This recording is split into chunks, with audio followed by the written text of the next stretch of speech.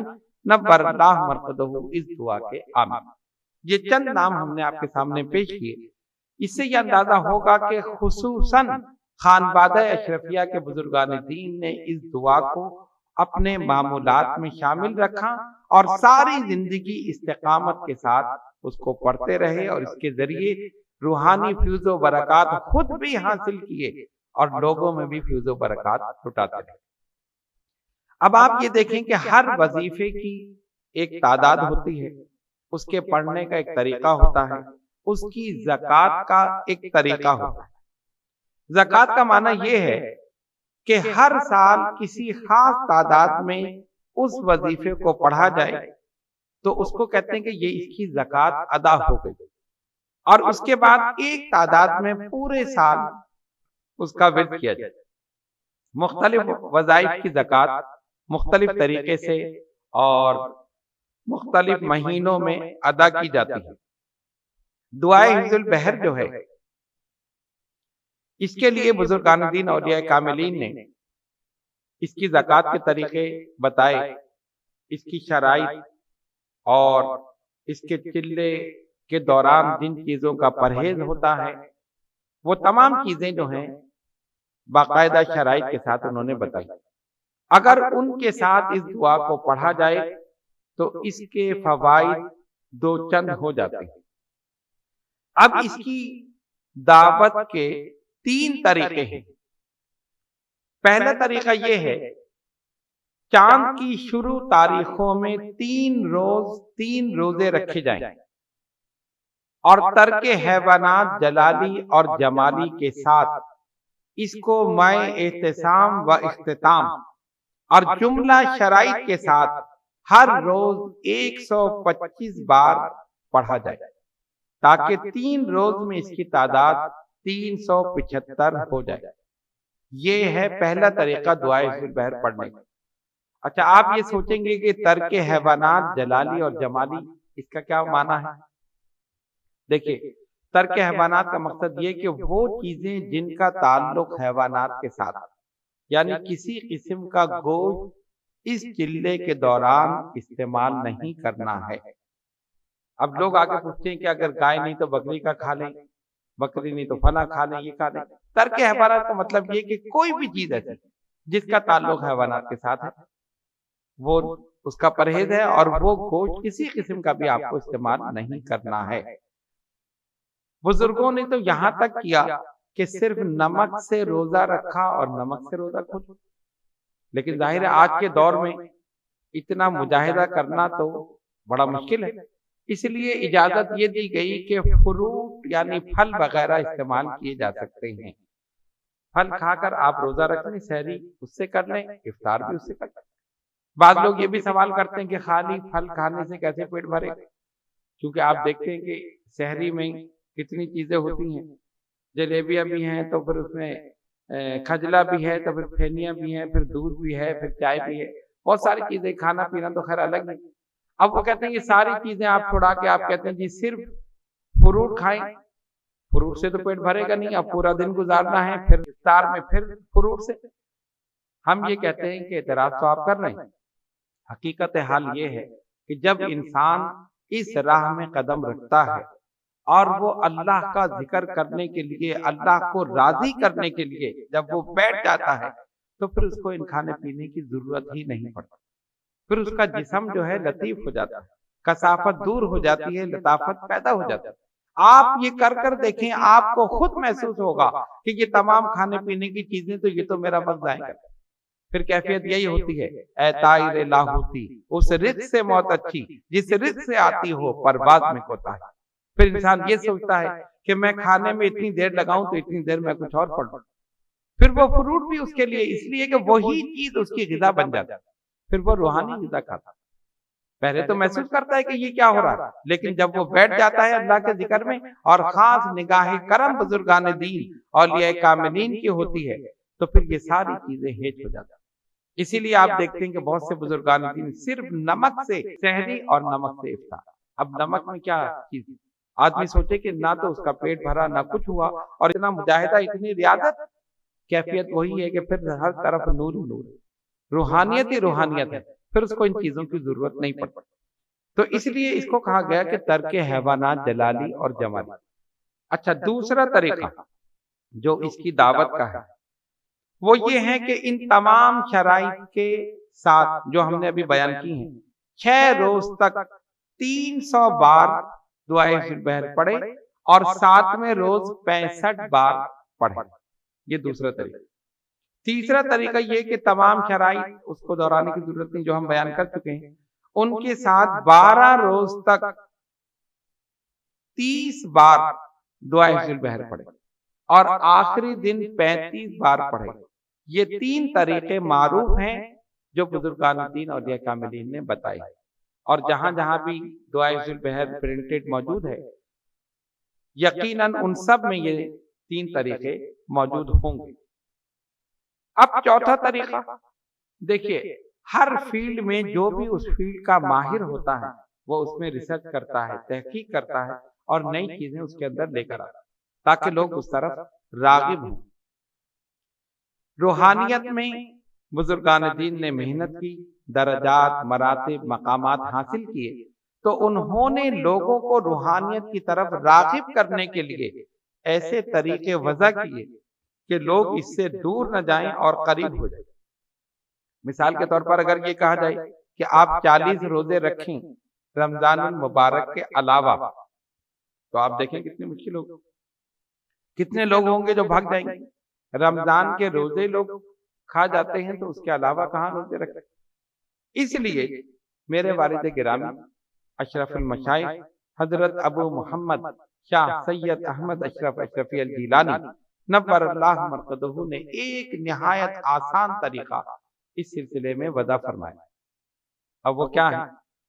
چلہ ہوتا ہے 40 دن کا، اور 40 دن روزے رکھنا عام دنوں میں بڑا مشکل ہے، اللہ ماشاءاللہ کوئی رکھے، لیکن یہ بھی نہیں کہہ سکتے۔ آج کے دور میں بھی الحمدللہ ہمارے خلفاء نے بھی اور خانوادے کے افراد نے بھی، میں ان کا نام نہیں لینا چاہتا، لیکن یہ کہ انہوں نے الحمدللہ رمضان مبارک کے علاوہ بھی 40 روزے رکھے اور دعائے ذوالبحر کا چلہ پورا کیا۔ ذالک فضل اللہ یؤتیہ من یشاء، اللہ تبارک و تعالی جسے چاہے فضیلت مقام عطا فرما دے، توفیق عطا فرما دے، توفیق اسی کی۔ لیکن عام طور پر کیونکہ ہمیں دیکھنا ہے عام لوگوں کو کہ پبلک کو، عوام کو اس طرف کس طرح لائے۔ آسان طریقہ، یکم رمضان المبارک سے دعائے ذوالبحر کا چلہ شروع کیا جائے، 29 یا 30 دن رمضان المبارک کے ہو جائیں، سب کے ساتھ روزے رکھیں گے نا تو پتہ بھی نہیں چلے، عام طور پہ لوگ رکھتے ہی ہیں، ذوق شوق سے رکھتے ہیں۔ اگر 29 کا چاند ہو تو عید کا دن چھوڑ کر دوبارہ سے روزے شروع کریں اور 11 روزے رکھیں، 40 پورے ہو جائیں گے۔ اگر 30 کا چاند ہو رمضان المبارک کا تو عید کا دن چھوڑ کر 10 روزے آپ رکھ لیں، 40 روزے پورے ہو جائیں گے۔ اور اس میں ایک فائدہ یہ بھی ہوگا کہ 6 عید کے روزے بھی اس میں شامل ہو جائیں گے، اس کی فضیلت بھی آپ کو مل جائے گی۔ نبی پاک علیہ الصلوۃ والسلام نے فرمایا، جس نے رمضان المبارک کے روزے رکھے اور اس کے ساتھ شوال کے 6 روزے رکھے، فرمایا کان کصائم الدہر، وہ ایسا ہے کہ اس نے ہمیشہ ہی روزے رکھے۔ کتنی بڑی فضیلت، تو وہ چیز بھی اس میں شامل ہو جائے گی۔ اب اس میں طریقہ یہ ہے کہ اپنے شیخ سے اجازت حاصل کرے اور جو تعداد شیخ بتائے اسی تعداد میں اسی وقت وہ پڑھے، اپنی طرف سے کوئی تعداد مقرر نہ کریں اور بغیر اجازت بھی نہ پڑھیں۔ بہت سے لوگ مختلف کتابوں کو دیکھ کر یا کسی دعا کی فضیلت دیکھ کر پڑھنا شروع کر دیتے ہیں۔ طریقت کا اصول یہ ہے کہ سب سے پہلے کسی کے ہاتھ پر بیعت کرے اور استقامت کے ساتھ اس کے ساتھ راسخ العقیدہ رہے اور اس کی مرضی کے خلاف کوئی کام نہ کرے۔ چھوٹے سے چھوٹا وظیفہ ہو، بڑے سے بڑا وظیفہ ہو، کوئی چلہ ہو، کوئی چیز ایسی ہو، کوئی بڑی دعا ہو، ساری چیزیں محترم ہیں، ساری مقبول ہیں اور اس کے پڑھنے کے طریقے شرائط موجود ہیں، لیکن جب تک شیخ کی اجازت نہ ہو اس وقت تک نہ پڑھیں۔ تو اس کی اجازت لیں اور رمضان المبارک میں الحمدللہ اب تعداد جو ہمارے سلسلے میں لوگ دعائے ذوالبحر کا چلہ کر رہے ہیں، سال بسال ان کی تعداد بڑھتی چلی جاتی۔ والد گرامی نے جب شروع کیا تھا تو 6 یا 7 آدمی تھے اور ان کی حیات مبارکہ ہی میں تعداد 100 سے اوپر پہنچ چکی تھی۔ الحمدللہ یہ بزرگان دین اولیاء کاملین کا کرم ہے اور خصوصاً حضرت قطب ربانی کی نگاہ کرم ہے کہ جس کی وجہ سے اس میں اضافہ ہو رہا ہے۔ پہلی چیز یہ ہے کہ جو خود کر چکا ہو وہی دوسرے کو کرا سکتا ہے۔ جس نے خود چلہ نہیں کیا وہ کیسے کرا سکتا ہے؟ آج کل اس بات کی کمی ہے اور بہت سے لوگ اس کی اجازتیں دے رہے ہیں جبکہ خود انہوں نے کچھ نہیں کیا۔ طریقت کا ایک اصول ہے اور ویسے بھی آپ دیکھیں کہ جو جس راہ سے گزر چکا ہے وہی بتا سکتا ہے کہ کہاں نشیب ہے، کہاں فراز ہے۔ جو نہیں گزرا اس کو کیا پتا کہ وہ کیسے بتاتا ہے۔ ہمارے خانوادہ اشرفیہ میں میرے جد اعلیٰ قطب ربانی حضرت ابو مختوم شاہ سید محمد طاہر اشرف الاشرفی الجیلانی نور اللہ مرقدہ خود اس کے عامل تھے۔ آپ نے اپنے مشائخ کی زیر نگرانی اس کا چلہ کیا اور اس کے بعد مسلسل کرتے رہے تا دم وصال تک انہوں نے اس کو ترک نہیں کی۔ اور اپنی حیات مبارکہ میں میرے والد گرامی حضرت اشرف المشائخ ابو محمد شاہ سید احمد اشرف اشرفی الجیلانی نور اللہ مرقدہ کو چلہ کرایا۔ اس کا ذکر بھی یہاں کرنا ضروری ہے اور ایمان کو تازہ کر دینے والا واقعہ ہے۔ اس سے یہ پتہ چلے گا کہ بزرگان دین کی نگاہ کرم کس طرح ہوتی ہے اور ان کا فیض کس طرح انسان کو حاصل ہوتا ہے۔ میرے والد گرامی حضرت اشرف المشائخ رحمۃ اللہ علیہ فرماتے ہیں کہ دادا حضور قبلہ نے ان کو چلہ کرایا۔ چلہ ہوتا ہے 40 دن کا، ابھی چلہ ختم ہونے میں 2 یا 3 دن باقی تھے تو فرماتے ہیں کہ میں نے عرض کی کہ حضور مجھے حضرت شیخ ابو الحسن علی شاذلی رحمۃ اللہ علیہ کی زیارت کرائی۔ فرمایا آج رات کو کر لیں۔ اب اس جملے سے آپ غور کریں، ان کی مقبولیت کیا تھی؟ کیا کوئی کسی کو اس طرح کسی بزرگ کی زیارت کرا سکتا ہے؟ اپنے آپ کو کوئی دوسرے کو خواب میں نہیں دکھا سکتا تو بزرگوں کی زیارت تو بڑی بات ہے۔ ہم تو یہ کہتے ہیں آپ اپنی زیارت کراتے تو وہ اپنی نہیں کرا سکتے، کہاں تک کہ یہ کہا جائے اور وہ فرمائیں کہ آج رات ہی کر لو۔ آپ یہ جملے پر ذرا سا غور کریں، اس سے ان کی روحانیت، ان کا مقام، ان کا مرتبہ ظاہر ہوتا ہے۔ تو فرماتے ہیں کہ جب آخری دن ہوا چلے کا، یعنی یہ بات انہوں نے کی 2 یا 3 دن پہلے، اور حضرت نے فرمایا ٹھیک ہے کر لینا۔ 1-2 دن گزرے تو فرمایا آج رات تمہیں زیارت ہوگی۔ جس دن زیارت ہونی تھی اس دن حضرت نے نشاندہی فرما دی۔ حضرت اشرف المشائخ فرماتے ہیں کہ میں نے خواب میں دیکھا کہ دادا حضور قبلہ تشریف لائے اور میرا بازو پکڑ کر کہا چلو ہم تمہیں لے کر جا رہے ہیں۔ عرض کی کہاں؟ کا شیخ ابو الحسن علی شاذلی رحمۃ اللہ علیہ کے پاس۔ اب یہ خواب کا واقعہ ہے۔ فرماتے ہیں ایک میدان ہے اور وہ میرا بازو پکڑ کر تیزی کے ساتھ چل رہے ہیں، میں بھی ان کے ساتھ ساتھ چل رہا ہوں۔ سامنے دیکھا کہ قلعہ نما عمارت نظر آئی، بہت بڑی، وسیع اور بہت بلند۔ اس کا ایک بڑا سا دروازہ تھا، دروازہ بند تھا اور دروازے پر 2 شخص کھڑے تھے جو نیزے لیے ہوئے اور کراس میں، کہ جیسے کوئی اندر جا نہ سکے، اس طرح نیزے کو کیے کھڑے تھے۔ حضرت اشرف المشائخ رحمۃ اللہ علیہ فرماتے ہیں جب ہم وہاں پہنچے تو انہوں نے ہمیں دیکھتے ہی وہ ایسے کر دی، یعنی راستہ چھوڑ دیا، دروازہ کھل گیا، ہم اندر داخل ہو گئے۔ جب اندر داخل ہوئے تو دیکھا کہ ایک بہت بڑی وسیع مسجد ہے۔ تو میں نے کہا کہ مجھے وضو کرنا ہے، تو والد گرامی حضرت قطب ربانی نے فرمایا یہ اشارہ کہ یہاں کر، فرماتے میں نے دیکھا کہ جس طرح مسجد میں وضو کے لیے جگہ ہوتی ہے، وہ وضو خانہ بنا ہوا تھا، میں نے وضو کیا، اس کے بعد دوبارہ انہوں نے میرا بازو پکڑا اور چل دیا آگے۔ پوری مسجد جو ہے لوگوں سے بھری ہوئی، اور جتنے بھی لوگ ہیں سب سفید امامہ اور سفید کرتا، یعنی ان کا لباس بالکل سفید ہے۔ اکثریت ایسی تھی جن کی داڑھی بھی سفید ہے، اور کچھ ایسے بھی تھے جن کی داڑھی بالکل سیاہ تھی، لیکن سب کے چہرے جو تھے وہ چمک رہے تھے، لگتا تھا کہ وہ عام انسان نہیں ہے۔ تو فرماتے میرے والد گرامی نے کہا، یعنی حضرت قطب ربانی نے حضرت اشرف المشائخ رحمۃ اللہ علیہ سے فرمایا، بیٹا یہ سارے بزرگان دین جو یہاں پر حضرت شیخ شاذلی کی بارگاہ میں حاضری دینے کے لیے آئے۔ پھر آگے چلے، یہاں تک کہ مسجد کی محراب میں پہنچے تو فرماتے میں نے دیکھا کہ ایک باراب پر نور چہرے والی شخصیت محراب میں رونق افروز، جس طرح کے امام نماز پڑھا کر ایسے بیٹھتا ہے اور اس کے بعد دعا ہوتی، تو ایسا محسوس ہوتا تھا کہ جیسے نماز ہوئی ہے اور ابھی یہ صاحب اس طرح بیٹھے ہیں، اور ان کے سر پر سفید امامہ تھا، سفید جبہ تھا، سفید داڑھی تھی، اور چہرہ جو تھا وہ چاند کی طرح چمک رہا تھا جیسے شعاعیں نکل رہی۔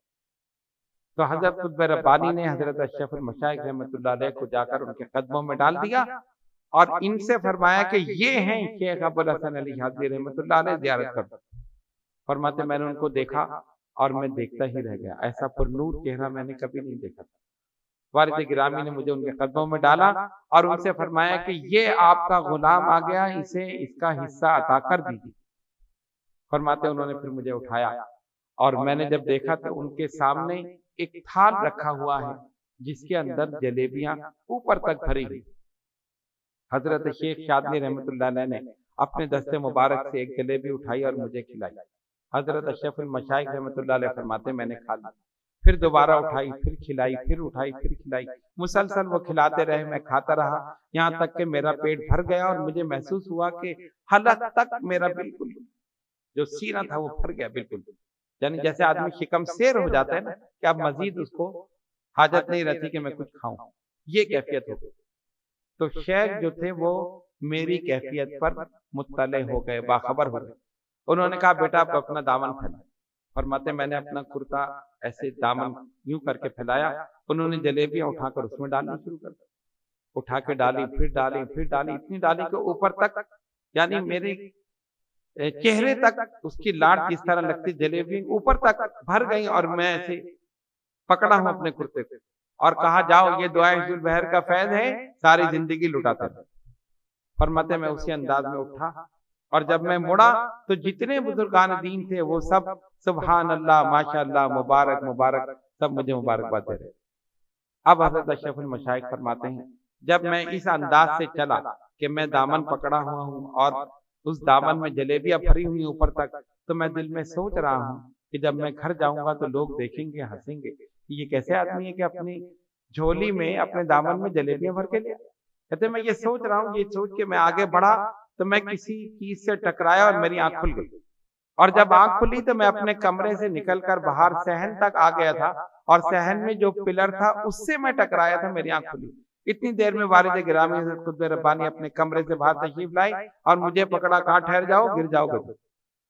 پھر میں ایک دم بیدار ہو گیا اس وقت میں، اور کمال کی بات یہ تھی کہ جو جلیبیاں خواب میں انہوں نے کھلائی تھی اس کی مٹھاس میری زبان میں اب تک موجود۔ یہ ہے بزرگان دین کا تصرف۔ پھر حضرت قطب ربانی نے بشارت دی، آج تمہارا چلہ مکمل بھی ہو گیا، قبول بھی ہو گیا، دعائے حفظ البحر کا فیض براہ راست ان سے تمہیں مل گیا، اب تم ساری زندگی کے لٹاتا۔ اس کے بعد سے 22 مرتبہ دعائے حفظ البحر بعد نماز اثر حضرت اشرف المشائخ رحمۃ اللہ علیہ نے پڑھی، اور ساری زندگی تا دم وصال ایک دن کا بھی اس میں ناغہ نہیں، گویا وہ ان کی غذا بن گئی۔ کھانا ملے نہ ملے، آرام ہو یا نہ ہو، سفر ہو، حضر ہو، بیماری ہو، صحت ہو، کیسا ہی موقع ہو، کیسی ہی جگہ ہو، کیسا ہی موسم ہو، لیکن یہ غذا انہیں ملنی چاہیے۔ اتنا پڑھا کہ یہ حفظ البحر ہے ان کی غذا، اور اس کی وجہ سے کتنے جادوگروں سے انہوں نے مقابلہ کیا، کتنے سفری گروں کو شکست فاش دی، اسلام کی حقانیت اور روحانیت کو ثابت کیا، صرف اسی دعا کی وجہ سے، اس کو عوام الارض میں رکھنے کی وجہ سے۔ میرے بزرگ اور دوستوں، یہ ہے خانوادہ اشرفیہ کا اس دعا سے گہرا تعلق۔ حضرت اشرف المشائخ نے صرف اپنی ذات تک اس کو محدود نہیں رکھا، آگے مریدین کو اجازت دی۔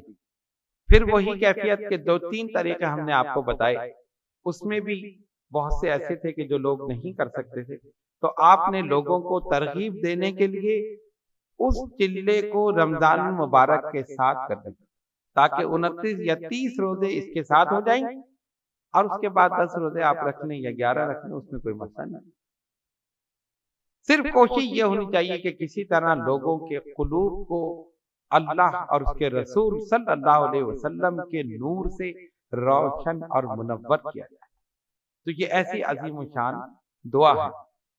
تو والد صاحب قبلہ نے تمام اہل خانوں کو بھی، اور اس کے بعد مریدین کو، متقدین کو، متوسلین کو اس کی اجازت دی، اور اس کے پڑھنے والے آج تک موجود ہیں، اور اگر اسی پر ایک کتاب لکھی جائے تو وہ بھی ایک الگ کہانی ہوگی، کہ جو دعائے حفظ البحر سے جن لوگوں نے فیض و برکات حاصل کی۔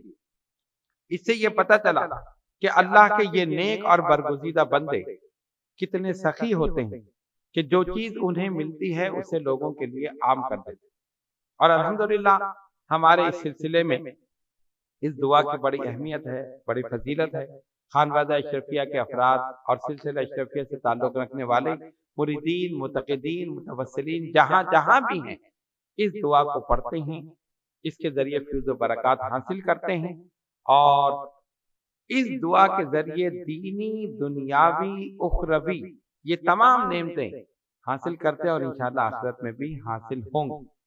آخری بات یہ ہے کہ جب بھی یہ دعا پڑھی جائے، خشوع اور خضوع کے ساتھ پڑھی جائے، وقت اور جگہ کا تعین اگر کر لیا جائے تو وہ بہت زیادہ بہتر ہے۔ اس لیے کہ بزرگان دین اولیاء کاملین نے فرمایا، عبادات میں جتنا آپ اہتمام کریں گے اتنا ہی زیادہ فیض حاصل ہوگا۔ ایک چیز ہے کہ جو آپ چلتے پھرتے پڑھ رہے ہیں، ٹھیک ہے آپ نے پڑھ لیا، آپ کو ثواب مل گیا، لیکن ایک مصلی پر ایک جگہ بیٹھ کر ایک وقت مقرر کر کے اگر اسے پڑھا جائے گا تو اس کا پھر مقام، اس کا نتیجہ، اس کے ثمرات وہ پھر الگ ہیں۔ یہی بزرگان دین کا طریقہ ہے۔ ہم دیکھتے ہیں کہ ہر جگہ ان کے حجرے موجود ہیں۔ آپ پاک پٹن چلے جائیے تو حضرت صابر کلیریہ کا حجرہ، آپ داتا صاحب چلے جائیں تو غریب نواز کا حجرہ ہے، پنڈوا شریف چلے جائیں تو مخدوم سمنانی کا حجرہ ہے، سرن شریف چلے جائیں تو امام ربانی کا حجرہ۔ یہ سارے حجرے اسی لیے کہ انہوں نے ایک جگہ متعین کر دی، وقت متعین کر دیا، اور اس وقت اس لمحے انہوں نے کوئی کام نہ کیا، صرف اور صرف اس حجرے میں جا کر اللہ کی یاد کی، تو ہو تیرا جلوہ ہو اور گوشہ تنہائی، تیسرا کوئی نہیں۔ اسی کے ذریعے انہوں نے فیض و برکات حاصل کی۔ تو ہم اپنے تمام مریدین، متقدین، متوسلین کو یہ حکم دیتے ہیں کہ اس دعا کو پابندی کے ساتھ پڑھتے رہیں، لیکن وقت اور مقام متعین کریں۔ اگر مقام متعین نہ بھی کر سکے تو کم سے کم وقت متعین ہونا ضروری ہے۔ بہت سے لوگ کبھی پڑھتے کبھی نہیں پڑھتے، کبھی کافی دن تک چھوڑ دیتے ہیں، تو اس طرح کبھی بھی کوئی چیز حاصل نہیں ہوتی۔ مسلسل اگر آپ کریں گے تو تب حاصل ہو، ورنہ کہتے جی اتنے عرصے سے ہم نے دعائے حفظ البحر پڑھی، ہمیں تو کچھ حاصل نہیں ہے۔ لوگ تو اس کے ذریعے مقامات تک پہنچ گئے، آپ کو کچھ حاصل نہیں ہوا، تو فرق تو ہے نا۔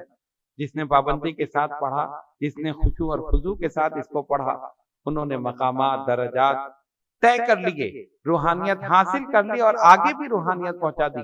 اور جنہوں نے کبھی پڑھا کبھی نہیں پڑھا، چھوڑ دیا، وہ وہیں رہ گئے۔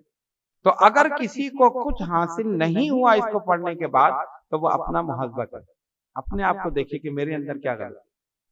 بہت سے نمازیں چھوڑ کر پھر اس کی طرف جاتے ہیں، تو اگر فرض کو چھوڑ کر آپ مستحب کی طرف جائیں گے کبھی کچھ حاصل نہیں ہوگا۔ پہلے نماز کی پابندی ہو، اس کے بعد دعا کو، اس کی تمام شرائط، اس کی تمام جو چیزیں بزرگان دین نے بیان کی ہیں اس کے مطابق اس کو پڑھا جائے تو پھر آپ دیکھیں گے انشاءاللہ تعالی اس کے پورے پورے فیض و برکات حاصل ہوں گے۔ الحمدللہ علی احسانہ، ہمارے سلسلہ اشرفیہ میں اس دعا کی بڑی اہمیت ہے۔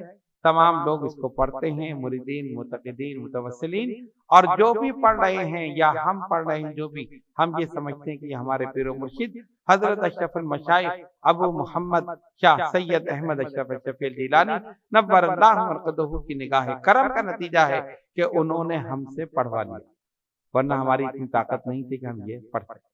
اللہ تبارک و تعالی ہم سب کو اس دعا کو پڑھنے اور اس پر استقامت کے ساتھ عمل کرنے کی توفیق عطا فرمائی، اور استقامت کے ساتھ اس کا ورد کرنے کی توفیق عطا فرمائی، اور حضرت شیخ ابو الحسن علی شاذلی رحمت اللہ علیہ کے فیض و برکات، ان کے روحانی تصرفات، اور خصوصاً ان کی نگاہ کرم جو اس کے پڑھنے والے پر ہوتی ہے، ہم سب پڑھنے والوں کو عطا فرمائے۔